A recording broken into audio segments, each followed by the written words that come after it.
नमस्ते। आज मेरे साथ डॉक्टर संदीप पांडे। हम लोग आज बात करेंगे, और मैं जनरली वो बातें करता हूं जहां डॉक्टर साहब खुद उपस्थित रहते हैं। कल अंतिम अरदास था लखीमपुर खीरी में। शोक और संवेदना की बात है, और मैं शोक संवेदना ही नहीं, मैं तो कहूँगा हम लोगों के लिए शर्म की बात है कि हमारे अपने लोग अपने किसानों को बजाय इज्जत देने के उनको गाड़ी के नीचे रौंद रहे हैं। कल वहाँ 4 किसान जो शहीद हुए थे उस दिन, जिनको गाड़ी से रौंदा गया था, और एक पत्रकार जिनकी मृत्यु हुई थी, इनका अंतिम अरदास लखीमपुर में हुआ। डॉक्टर साहब वहाँ गए थे। डॉक्टर साहब पहले तो ये बताइए कि वहाँ जो अंतिम अरदास था वो क्या पॉलिटिकल रैली थी या वो मतलब उन लोगों की रिस्पेक्ट देने की थी? ये था क्या कल का जो जमावड़ा था? देखिए, जो कार्यक्रम था वो था तो एक तरीके से श्रद्धांजलि सभा ही थी, लेकिन चूंकि ये किसान एक आंदोलन में हिस्सा लेते हुए मारे गए हैं, इसलिए उसका जो स्वरूप था वो कुछ राजनीतिक भी था। मन से राजनीतिक भाषण हुए, मैंने खुद एक राजनीतिक भाषण ही दिया वहाँ पे, लेकिन इतना ज़रूर कहा कि जो किसान आंदोलन है ये भारतीय जनता पार्टी जिस किस्म की सांप्रदायिक राजनीति इस देश में कर रही है, और ख़ास करके 2013 के जो मुजफ्फरनगर शामली के दंगे हुए, जिस तरह से वो भड़काए गए थे और जाट और मुसलमानों को अलग अलग कर दिया गया था। मैं तो मुजफ्फरनगर गया था और मैंने देखा है कि जाट किसानों ने उनके गांव में जो रहने वाले गरीब मुसलमान मजदूर थे उनको गांव से निकाल दिया था एकदम। तो भारतीय जनता पार्टी की सांप्रदायिक राजनीति सफल हो गई थी वहाँ, और जिस वजह से वो सत्ता में भी आ गई 2017 में। लेकिन किसान आंदोलन ने दोबारा वहाँ जाट और मुसलमानों को जोड़ा है। राकेश टिकैत ने मुजफ्फरनगर की किसान महापंचायत में अल्लाह अकबर और हर हर महादेव दोनों नारे लगाए, जो आजकल जो प्रचलन बहुत कम हो गया। पहले तो हम लोग देखते थे, ये परंपरा इस देश में गांधी जी ने शुरू की थी, सर्वधर्म प्रार्थना की, तो हर एक धर्म की प्रार्थना होती थी उनकी हर एक सभा के पहले। लेकिन अब जो है हमारे बड़े नेता हैं वो अपने आप को, ताकि उनका हिंदू वोट सुरक्षित रहे, अब दूसरी पार्टियों के भी, भारतीय जनता पार्टी के प्रभाव में अब हर एक कोई अपने आप को हिंदू भी दिखाना चाहता है। तो मुझे बहुत खुशी हुई जब प्रियंका गांधी की मीटिंग में बनारस में उन्होंने संस्कृत में 2 श्लोक पढ़े, लेकिन उसके बाद कुरान से भी पाठ हुआ और गुरु ग्रंथ साहिब से भी पाठ हुआ, और शायद बाइबल से भी हुआ। शायद मैं ये 2 तो मैंने पेपर में पढ़ा था। हाँ, शायद बाइबल से भी हुआ। तो ये हमको ये परंपरा अपनी छोड़नी नहीं चाहिए, क्योंकि ये इस देश की जो संस्कृति है, वो जिसको गंगा जमुनी तहजीब कहते हैं, वो मिली जुली संस्कृति है, और उसको किसान आंदोलन ने दोबारा एक कर दिया है। ये बहुत बड़ी उपलब्धि है, इसका जिक्र मैंने मंच से किया, और मैंने ये भी कहा, राकेश टिकैत वहाँ बैठे थे, मैंने कहा कि ये बहुत बड़ी उपलब्धि है किसान आंदोलन की, और अगर भारतीय जनता पार्टी की राजनीति को असफल करना है, उसका जवाब देना है, तो इन 5 शहीदों को सच्ची श्रद्धांजलि यही होगी कि हम भारतीय जनता पार्टी की जो पूरी राजनीति है, जिसमें वो पहले हिंदू मुस्लिम को बांटने की कोशिश कर रही थी, अब हिंदू सिख को बांटने की कोशिश कर रही है, इस राजनीति को हम सफल न होने दें। वहाँ पे प्रियंका गांधी आई थी, जयंत चौधरी आए थे, समाजवादी पार्टी के स्थानीय नेतागण भी आए थे, लेकिन वहाँ पे ये किसान आंदोलन का शुरू से एक निर्णय है कि वो अराजनीतिक रहेगा। हालांकि जब आप एक आंदोलन कर रहे हैं तो आपके लिए अराजनीतिक रहना संभव होता नहीं है। तो जिस तरह से बंगाल चुनाव में उन्होंने भाजपा को न वोट देने की अपील की, तो वो एक राजनीति ही है, और बाकायदा राकेश टिकैत गए और ममता बनर्जी से मिले वहाँ पे। तो ये तो असंभव है कि इतने बड़े आंदोलन का कोई राजनीतिक प्रभाव ना हो, लेकिन चूंकि उन्होंने एक भूमिका ली हुई है कि वो अराजनीतिक है और किसी राजनीतिक दल के नेता को अपने मंच का इस्तेमाल नहीं करने देंगे, तो मंच से किसी राजनीतिक दल के नेता के भाषण नहीं हुए, लेकिन प्रियंका गांधी, जिनके लिए रास्ते में लखनऊ से लेके और लखीमपुर खीरी तक होर्डिंग लगी हुई थी कि 84 दंगे के जो लोग जिम्मेदार हैं उनकी सहानुभूति नहीं चाहिए, उसकी फर्जी सहानुभूति कहा जा रहा था। इसके बावजूद इस खतरे को उठाते हुए कि कुछ लोग उनका विरोध कर सकते हैं, प्रियंका गांधी वहां गई, उनका कोई विरोध नहीं हुआ, बड़े सम्मान के साथ उनको बैठाया गया। दर्शन पाल जी ने मंच से कहा कि हमारे बीच में जो भी मेहमान आए हैं, जो उनका हम स्वागत करते हैं, वो जहाँ लोग बैठे हैं वहाँ बैठे, और जो वहाँ पे श्रद्धांजलि देनी है वो दे, अपना मत्था टेकें गुरु ग्रंथ साहिब के पास। मंच पे गुरु ग्रंथ साहिब रखा हुआ था और ये कहा गया कि सबसे बड़ा गुरु ग्रंथ साहिब ही है, उससे बड़ा कोई है नहीं। तो नेताओं को वहाँ बड़े सम्मान के साथ बैठाया गया। प्रियंका गांधी को मंच पे आने की अनुमति मिली। जो परिवार के लोग बैठे थे, जिन परिवारों के किसान शहीद हुए हैं, तो वो मंच पे भी उनसे मिल के गए। तो एक गरिमा के साथ उन नेताओं को भी उस सभा में शामिल किया गया जी, और उन नेताओं ने भी इस बात का सम्मान किया। मैं इसी से एक जुड़ा हुआ डॉक्टर साहब आपसे देखिए, भाजपा बार बार कहती है कि हर चीज का राजनीतिकरण है, लेकिन दिक्कत क्या है कि वो राजनीतिकरण नहीं, भाजपा हर चीज का चुनावीकरण करती जा रही है। उसके हर चीज में चुनाव का वोट है, चाहे वो कैबिनेट एक्सपेंशन हो, चाहे वो आपसी बातचीत हो, चाहे वो हो। अब एक चीज बिल्कुल ठीक है, जैसा आपने कहा कि भाई किसान आंदोलन तो चल रहा था, किसान आंदोलन को कल 320 दिन हो गए, आज 321 दिन हो गए हैं। आप उनसे पिछले 7-8 महीने से कोई बात ही नहीं कर रहे हैं, कोई चर्चा ही नहीं कर रहे हैं 8-10 महीने से। किसान को भी समझ में आ गया है कि आपको केवल एक भाषा समझ में आती है और वो भाषा चुनाव की भाषा है। आपको लार्जर पॉलिटिक्स भी नहीं समझ, आपको केवल चुनाव में जो प्लस माइनस है ना, कितनी सीट जीते इतनी सीट हारे, इस विधायक को तोड़ो, इस विधायक को बनाओ, यहां सरकार तोड़ो, यहां वो करो, ये सब आपको आता है। मुझे लगता है आप ही से सबक लेके आप ही की भाषा सीखनी पड़ रही है इस किसान आंदोलन को, कि वो फिर अगर आपको चुनावी समझ में आता है तो चुनावी की भाषा सीख के उसको जवाब दे रहे हैं। मेरे ख्याल में परफोर्स है, क्योंकि इसमें से जितने लोग हैं वहां जो संयुक्त किसान मोर्चा के हैं, 1-2 लोगों को छोड़ दीजिए, बाकी लोगों का नाम आपने कभी क्या किसी चुनाव में सुना था? मतलब मैं ये भी जानना चाह रहा हूं, बाकी क्या डॉक्टर साहब, आप जितने लोग वहां पे जो मुख्य जो 40-50 संगठन है, उसमें भाई मैंने तो 2-3 को छोड़ के बाकी किसी का नाम कभी चुनाव में सुना ही नहीं था। जी नहीं, ये जन संगठन है ज्यादातर, और जो 40 संगठन हैं जो वार्ता के लिए जाते थे सरकार के साथ, उसमें 32 तो वामपंथी संगठन है। ठीक है। उसमें भी जो मुख्य पार्टियां हैं, कम्युनिस्ट पार्टी, उनके संगठन शामिल जरूर हैं, लेकिन उनकी मुख्य भूमिका नहीं है। तो ये छोटे छोटे संगठन हैं वामपंथी विचारधारा के, या जो किसान आंदोलन जो वहाँ चला रहे हैं, जैसे उग्राहा जी हैं, जो आप ये फोटो देखते हैं उन महिलाओं की जो वो बैठी हुई हैं सलवार कमीज में, वो ज़्यादातर उग्राहा जी के संगठन की महिलाएं हैं। तो ये बहुत डेडिकेटेड संगठन है और अपने उद्देश्य के लिए ये काफ़ी वर्षों से काम करते चले आ रहे हैं। बल्कि अगर किसान आंदोलन टिका हुआ है तो ये इन्हीं की वजह से टिका हुआ है। राकेश टिकैत ने इस बात को सीतापुर में कहा 19 सितंबर को, जब वहाँ बड़ी सभा हुई, कि इस आंदोलन का निर्णय मैं नहीं ले रहा हूँ, इस आंदोलन का निर्णय सिंघू से हो रहा है। तो ये उस तरह के लोग हैं जो जमीनी स्तर पे बहुत निष्ठा के साथ, मेहनत के साथ इस देश के आम लोगों के अधिकारों के लिए लड़ते आए हैं, लड़ रहे हैं। उसमें से आप देखिए बहुत सारे लोगों को नक्सली बता के अभी जेल में भी डाला गया है, सुधा भारद्वाज और इस तरह के लोग हैं। तो ये उस तरह के लोग हैं जो कभी भी चुनाव में नहीं आते हैं, में आते नहीं है। इनका उद्देश्य ये है कि इस देश की राजनीतिक व्यवस्था ठीक हो और इस देश में आम व्यक्ति की जो भागीदारी है राजनीतिक प्रक्रिया में वो बढ़े। तो वो इस तरह के लोग नहीं है जो अपने आप को आगे करते हैं, तो जनता के हित को ध्यान में रख के काम करते हैं जी। और उनकी कोशिश ये रहती है कि जनता की ताकत मजबूत है। मैं थोड़ा एक राजनीतिक प्रश्न आपसे पूछ ले रहा हूँ भाई, आप भी एक राजनीतिक पार्टी के पदाधिकारी हैं बहुत। देखिए ये बिल्कुल ठीक बात है कि किसान आंदोलन में कोई राजनीतिक नेता मंच पे ना आए, और ये वो मेंटेन भी किए हुए हैं लगातार। 26 जनवरी के समय भी, 28 जनवरी को भी, जब कुछ लोग जाते थे नीचे बैठते थे। मैं एक चीज़ ये समझना चाहता हूँ कि आज ये सब विपक्षी पार्टियों की मैं बात कर रहा हूँ, भाजपा की नहीं, सबका ये कहना है किसान आंदोलन बहुत अच्छा है, किसान आंदोलन के साथ हम लोग खड़े हैं, हम लोग अगर आएगा तो किसान बिल्कुल, सारा किसानों के बारे में वो है।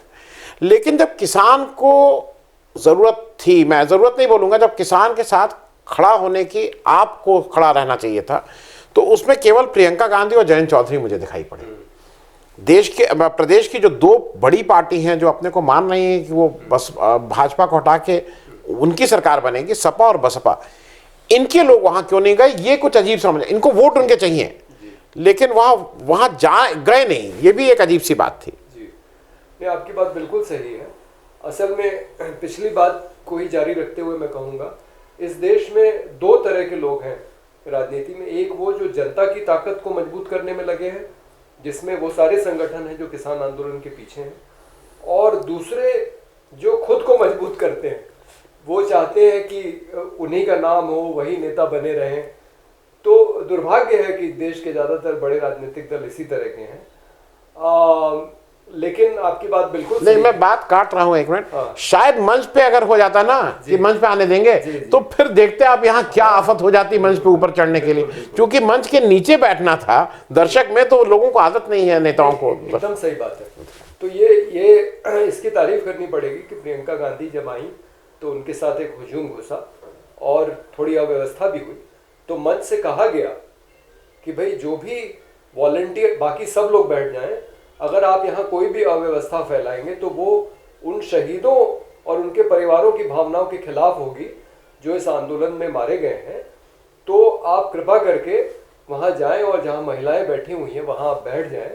और वॉलंटियर्स से और मीडिया से ये कहा गया कि भाई आप अव्यवस्था न होने दें, ये ध्यान रखें। मीडिया को कहा गया कि मंच इधर लगा हुआ है, आपके कैमरे उधर मुड़ गए जहाँ प्रियंका गांधी बैठी हैं, तो आप सब इस तरफ अपने कैमरे करें और जो भी कार्रवाई हो रही है वो मंच से हो रही है। तो थोड़ी देर में 5-10 मिनट लगे और उस व्यवस्था को बना लिया गया। लेकिन मंच से ये भी कह दिया गया था कि अगर ये हम व्यवस्था नहीं बना पाएंगे तो हमें कोई कड़ा निर्णय लेना पड़ेगा। मतलब वो अगर जरूरत पड़ती तो प्रियंका गांधी को ये भी कह सकते थे कि आप उठ के चली जाइए। जी, जी। तो ये बिल्कुल आपने सही बात कही कि एक राजनीतिक संस्कृति वो है चाटुकारिता वाली, जहां लोग नेता के पीछे पीछे चलते हैं, नेता मंच पे जाता है, उसका महिमा मंडन होता है। और एक राजनीतिक संस्कृति ये है कि जनता की ताकत को मजबूत करने का एक कार्यक्रम हो रहा है और उसमें चाहे कोई भी आए, वो एक साधारण इंसान की तरह वहाँ लोगों के बीच में जाके बैठता है। आप भी शायद नीचे ही बैठे होंगे। मैं भी नीचे ही बैठा था, क्योंकि मंच पे तो सिर्फ वो परिवार थे के लोग थे और जिनके किसान शहीद हुए हैं, और वो पत्रकार जो मरे हैं उनके भी परिवार वाले थे। तो मंच पे इसके अलावा कोई नहीं था, सारे लोग नीचे थे। और योगेंद्र यादव तो मंच के पीछे कमरे में बैठे थे, वहां से वो बैठ के वक्ताओं की लिस्ट बना रहे थे और वो लिस्ट फिर दर्शन पाल के हाथ में जा रही थी जो मंच से अनाउंस कर रहे थे। तो बहुत व्यवस्थित तरीके से पूरा कार्यक्रम चला। और ये जो बड़े नेता आए, खास करके प्रियंका गांधी, जयंत चौधरी, ये लोगों के साथ बैठे नीचे। लेकिन आपकी बात बिल्कुल सही है, अगर अखिलेश यादव, मायावती ये अगर कहते हैं कि ये किसान आंदोलन के साथ हैं, तो इनको भी इतनी विनम्रता दिखानी चाहिए थी कि वो वहां आते और नीचे बैठते के साथ बैठते। लेकिन दुर्भाग्य से अपने देश में ऐसी राजनीतिक संस्कृति है नहीं। मतलब जनता खुद मानती है कि जो बड़ा नेता है वो थोड़ा सा एक अलग ही दिखना चाहिए, उसकी एक अलग एक छवि होनी चाहिए। तो ये जो संस्कृति है ये राजनीति के लिए ठीक नहीं। एक कली से एक छोटा सा सवाल है, लेकिन इसका आप आंसर। राकेश टिकैत साहब बहुत ग्रो किए, मतलब जब आंदोलन चला था, और भाई ये भी फैक्ट है कि उनके चौधरी चरण सिंह के बाद जो किसान नेता के रूप में उत्तर प्रदेश का जो सबसे बड़ा नाम था, उनके पिताजी थे महेंद्र सिंह टिकैत। और किसान, खास करके उत्तर प्रदेश के बहुत से किसान आंदोलन उसी भारतीय किसान यूनियन के ही से निकले हुए हैं, वो चाहे कोई ग्रुप हो, चाहे कोई, बहुत से लोग हैं।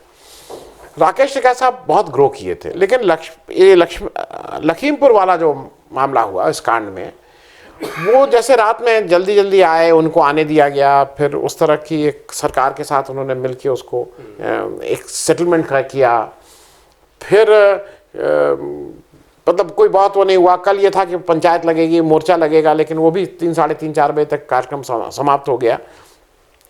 राकेश टिकैत साहब की थोड़े रोल को लेके कहीं कहीं लोगों के बीच में थोड़ी मन में आशंका है। लोग कहें या ना कहें, लेकिन एक आशंका है कि भाई ये कहीं सॉफ्ट तो नहीं हो गए हैं, ये कहीं जो सत्ता पक्ष है उसने इनको, क्योंकि दबाव बहुत है सत्ता पक्ष का, सत्ता पक्ष तो राकेश टिकैत साहब का रोल इस आंदोलन में आपको क्या है कि वो है ना पूरी तरह से डटे हुए?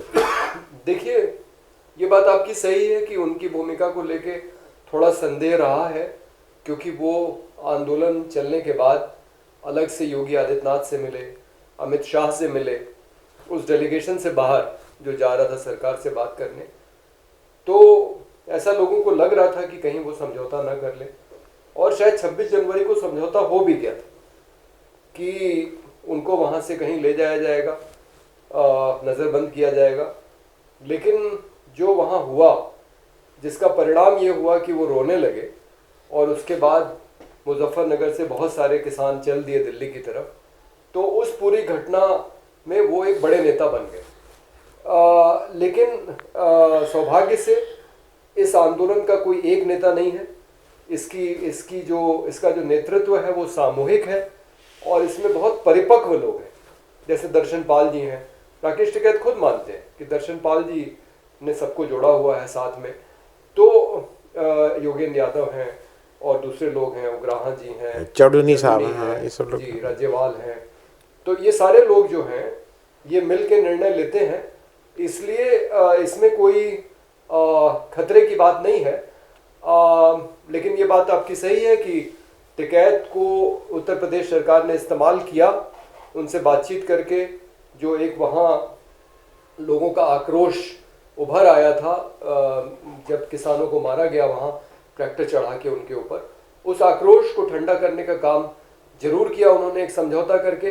लेकिन कल मन से उन्होंने ये भी कहा कि उस दिन जब ये समझौता हो रहा था तो 9 और जत्थेबंदियों के प्रतिनिधि उनके साथ थे, वो अकेले समझौता नहीं कर रहे थे। और दूसरा ये कि जो किसान मरे हैं उनके परिवार वाले इतने इस स्थिति में थे ही नहीं कि वो कोई निर्णय ले सकें कि हमें क्या करना है। तो उनकी तरफ से किसी को निर्णय लेना था, और अंत में ये समझा गया कि भाई एक आर्थिक मुआवजा तो मिलना चाहिए परिवारों के लिए। वो बात तय हुई, इसकी गिरफ्तारी होनी चाहिए आशीष मिश्रा की, ये प्रमुख मांग थी। और इन लोगों से वादा किया गया था कि अंतिम अरदास के पहले वो सलाखों के पीछे होगा। तो उनका कहना था कि हमारी जितनी भी मांगे थी वो सारी सरकार ने मान ली हैं, सिवाय अजय मिश्रा के इस्तीफे के। और अजय मिश्रा का इस्तीफा, चूंकि बातचीत उत्तर प्रदेश सरकार, अजय मिश्रा मतलब टेनी जी का, हाँ, जो टेनी महाराज कहलाते हैं, और जिन्होंने ये भी कहा है कि मैं सांसद बनने के पहले कुछ और भी था।